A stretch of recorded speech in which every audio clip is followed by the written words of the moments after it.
Welcome back to our channel மாணக்கராசிரியர். So நிறைய பேர் குரூப்பில் வந்து கேட்டிருந்தீங்க, குவார்ட்டர்லி எக்ஸாமினேஷனுக்கு இம்பார்ட்டன்ட் கொஸ்டின்ஸ் கொஞ்சம் ஷார்ட்டாக சொல்லிக் கொடுங்க அப்படின்னு. அதில் நீங்கள் கேட்ட கொஷின் வந்து 10th சயின்ஸில் பயாலஜியில் வந்து ஒரு கொஷின் கேட்டிருக்கீங்க. What are the phases of menstrual cycle indicate the changes in the ovary and uterus. So first of all இந்த மென்சுரல் சைக்கிள் வந்து யாருக்கு வந்து நடக்கும்னா ஃபீமேலுக்கு தான் வந்து நடக்கும்.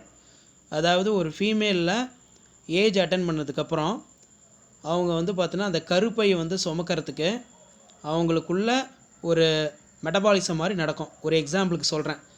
இப்போ ஃபீமேலில் மென்சுரல் சைக்கிள் மொத்தமாக 4 ஸ்டேஜில் நடக்குது. Menstrual phase, follicular phase, ovulatory phase, luteal phase. ஃபீமேலில் மட்டும்தான் இந்த சைக்கிள் வந்து நடக்கும், மென்சுரல் சைக்கிள். இந்த மென்சுரல் சைக்கிள் ப்ராசஸ் வந்து நடக்கிறதுனால தான் அவங்களுக்கு வந்து என்ன நடக்கும் அப்படின்னு வந்து பார்த்தோன்னா ப்ரெக்னென்சி இந்த மாதிரி வந்து பார்த்தோன்னா இருக்கும்.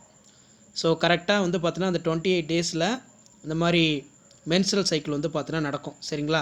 ஸோ அப்போ இந்த மென்சுரல் சைக்கிளை நீங்கள் ஈஸியாக ஞாபகம் வச்சுக்கிறதுக்கு ஒரு டேர்ம் இருக்குது 10th ஸ்டாண்டர்ட் ஸ்டூடெண்ட்ஸ். எப்படி ஞாபகம் வச்சுக்கிறீங்கன்னா மொஃபால்னு ஞாபகம் வச்சுக்கோங்க. மொஃபால், MFOL, மொஃபால். அப்போ M for menstrual phase, F for follicular phase, O for ovulatory phase, L for luteal phase. So இதை நீங்கள் சிம்பிளாக ஞாபகம் வச்சுக்கலாம். அதே மாதிரி வந்து பார்த்தீங்கன்னா ஸ்லோ லேர்னர் ஸ்டூடெண்ட்ஸ் இதை நல்லா பார்த்துக்கோங்க. ஸோ உங்களால் எலாபரேட்டாக படித்து எழுத முடியல, இந்த மாதிரி நீங்கள் பிரித்து எழுதிக்கலாம். இப்போ நான் 4 ஸ்டேஜ் எழுதிட்டேன். Menstrual phase, follicular phase, ovulatory phase, luteal phase. இப்போ டேஸ் இருக்குது.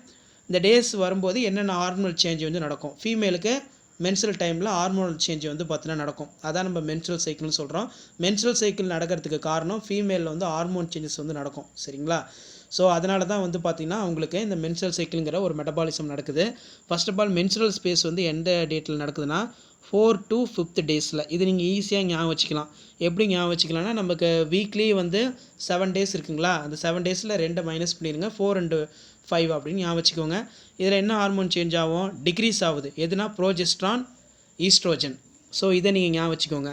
பாலிகுலர் ஸ்பேஸில் 6th 13 டேஸில் நடக்கும். இதில் வந்து ஃபீமேலுக்கு என்ன நடக்கும்னா இன்க்ரீஸ் இன் FSH, அதே மாதிரி ஈஸ்ட்ரோஜன்.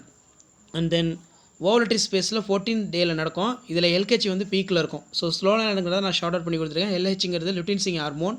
லூட்டியல் ஸ்பேஸுங்கிறது 25லேருந்து 28வது நாள் நடக்கும். இதில் வந்து டிக்ரீஸ் ஆகும். என்ன டிக்ரீஸ் ஆகும்?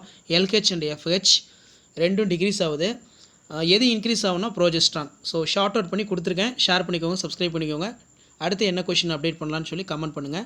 கோட்டைலிக்கு